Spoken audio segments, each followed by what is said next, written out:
Rope guide retrieval. The basics. A short video covering 5 easy techniques to lower your rope guide to the ground and featuring ART's Double Snapper 3.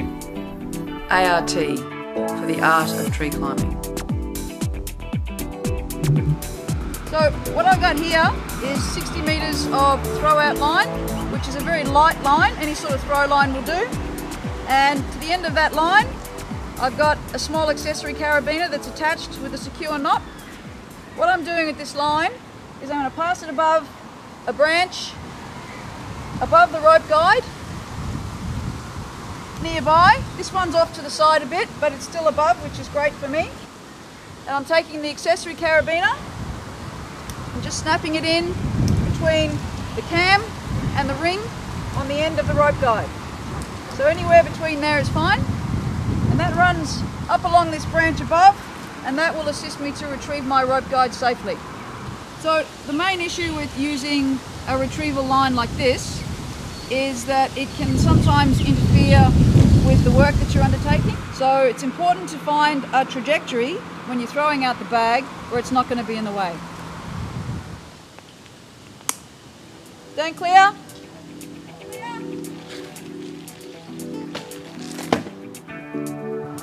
Okay, so with my retrieval line set, I'm ready to work.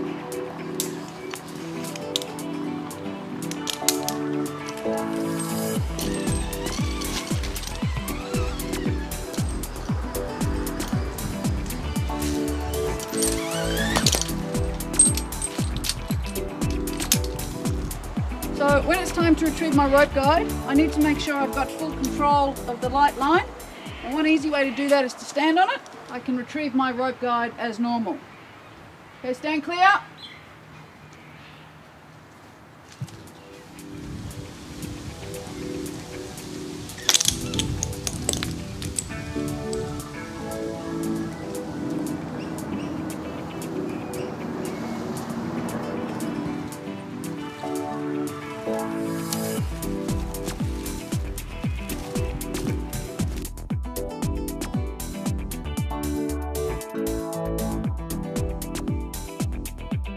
One familiar way of retrieving a rope guide is to use a separate throw line to lower it to the ground. The great advantage of this system is that nothing needs to be installed, pre-arranged or planned prior to the climber heading to the ground. Here, Kia sets her rope guide and begins work as normal.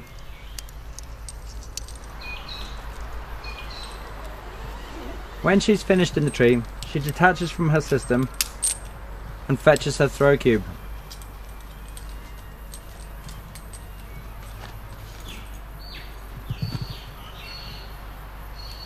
The perfect shot would be another branch just above the rope guide, but even a branch lower down can be used. It's important that one side of the throw line is parallel to your climbing line, for at least half the height of the tree.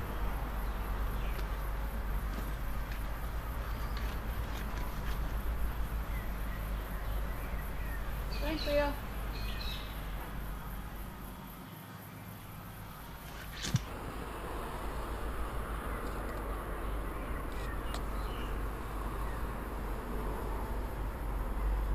This means lowering the throw weight next to the climbing line, or throwing from the same point that you landed.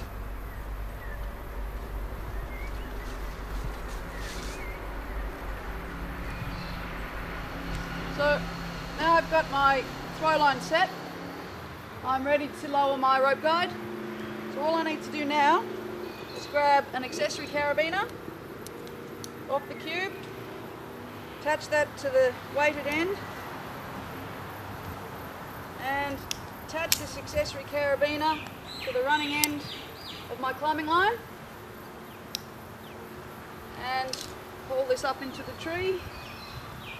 Okay, so I've run the throw line up the running end of my climbing line, just to very close to my rope guide. And now all I need to do is secure this line on the ground, unattach the spliced end of my line, and haul this rope up.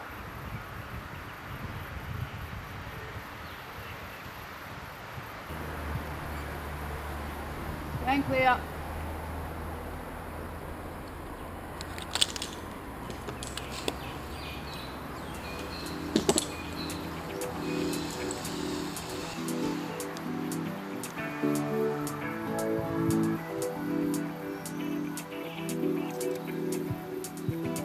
That's how we control it safely to the ground.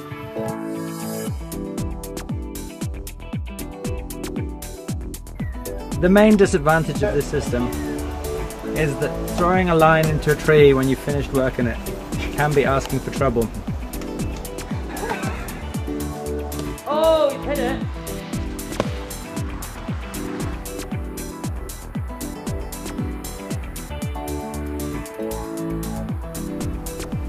Is that stuck? One simple way of lowering your rope guide to the ground without using any other gear is to catch it on the tail of your climbing line. There are a couple of ways of doing this. The climber jumps to the ground against the tail of his rope, in other words, leaving the tail of his rope over a branch more than halfway up the tree. He then pulls slack into his system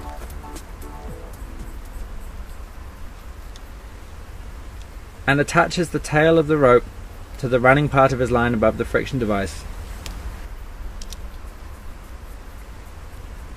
And you can use an alpine butterfly and carabiner that to the running part of your line,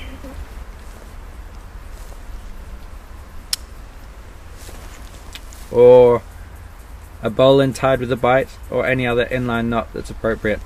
You then pull the knot up into the tree so that the midline knot that you just tied is at least half the distance from the ground to the rope guide. Let's just recap. First, the climber jumps to the ground, leaving the tail of his rope over a branch. Ideally, this branch needs to be over half the height from the ground to the rope guide. Next, slack is pulled into the system on the climber's side. The tail is secured to the running part of the line above the friction device, and that attachment is pulled up to the branch. You pull out your rope guide as normal. That inline knot will catch the rope guide, and then you can use the tail of your climbing line to lower the rope guide to the ground. A simpler, if less elegant, method of using the climbing line to retrieve the rope guide is to install your retrieval knot as soon as you arrive at the branch. Here, the climber pauses on the midway branch and brings up the tail of his rope. When he has the end of his rope, he ties a running bowline around the running part of his line, leaving the tail of the climbing line hanging over the branch. He can then descend to the ground as normal and retrieve his rope guide. When the rope guide comes free, it will be caught on the retrieval knot, and the climber can use the tail of his climbing line to lower the rope guide to the ground.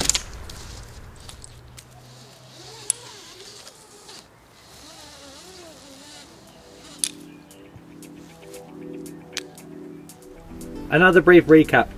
Bring up the tail of the line and tie it around the running part of your climbing line. Descend to the ground as normal.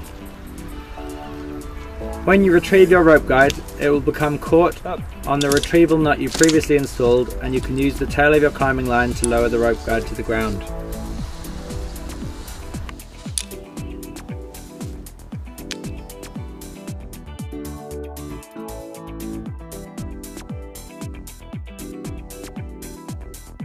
So there are lots of ways to use your access line to retrieve your rope guide, especially when it's set in a really good position like this, very close to where your rope guide is going to be installed.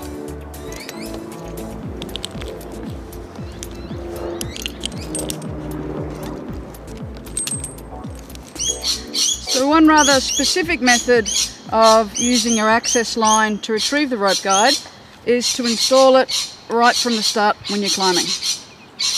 So here I've got a midline knot. I'm using an alpine butterfly, and I'm using a carabiner clipped into that loop, and I'm using that carabiner to clip into my rope guide between the cam and the ring on the other side, just like that.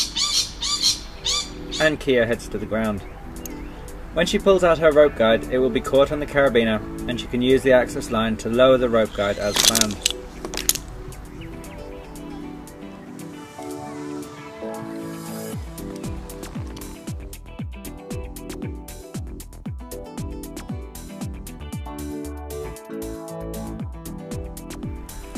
The access line can also be used by ensuring that the last part of your descent to the ground after you finish work is parallel to either side of the access line.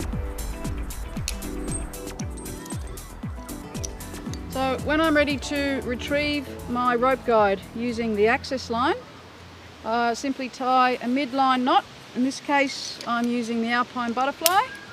Attach a carabiner to the loop of that knot, pop that in the running side of my climbing system, unattach the splice end, and now I need to haul away on the access line to pull that up the tree. Instead of using an alpine butterfly and a carabiner, many climbers choose to use a running midline knot, such as a running bowline tied on a bight, as Kia is demonstrating here.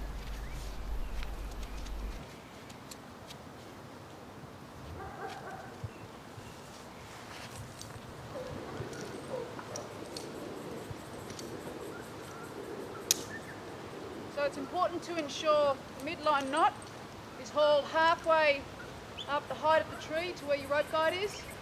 Make sure that you can catch that on the way down. So now I'm just disconnecting my friction device and removing the rope guide. Just whilst I'm doing that, I'm holding onto the access line with my foot to make sure I've got good control. Okay, stand clear. The rope guide will be caught on the midline knot, and Kia can use the access line to lower the rope guide to the ground. Okay, let's recap. First, the climber descends to the ground, ensuring that their climbing line runs next to either side of the access line. The access line is attached to the running side of the climbing line with a midline knot, and the knot is raised to at least half the height of the tie-in point. The rope guide is removed as normal. It is caught by the midline knot and can be lowered to the ground.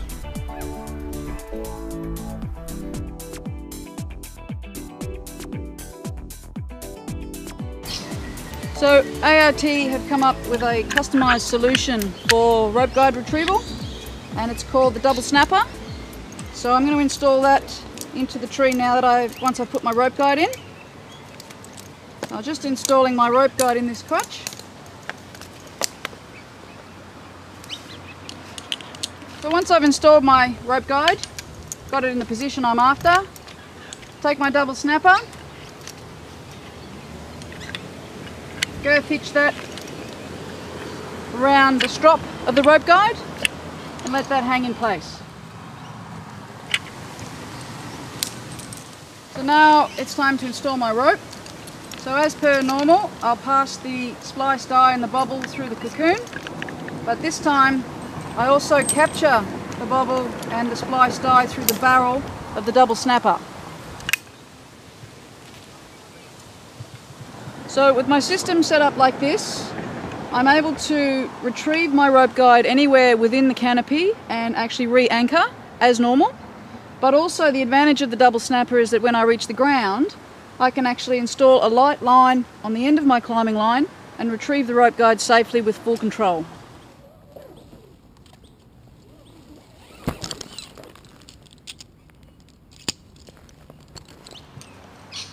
So now I've reached the ground and I've finished my day. I'm ready to retrieve the rope guide out of the tree using the double snapper. What I need to do is attach the light line to the spliced end of my climbing system. I'll use the throw line that I used to actually get into the tree to help me with this. So I've got the bobble grip that's supplied. I just pop the light line through the end there, and you can tie whatever knot you're used to with your throw line. Any knot would be suitable.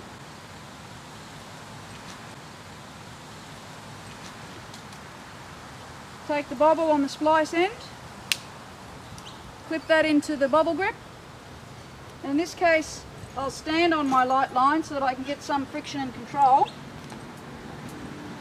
and I haul the rope as usual to pull my rope guide out of the tree.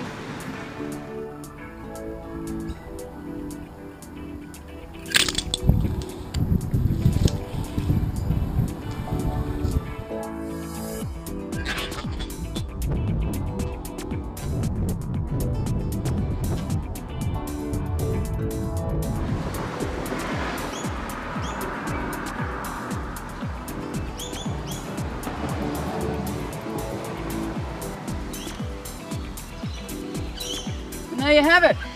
ART rope guide, lowered to the ground, nice controlled fashion, using the double snapper. It's easy as.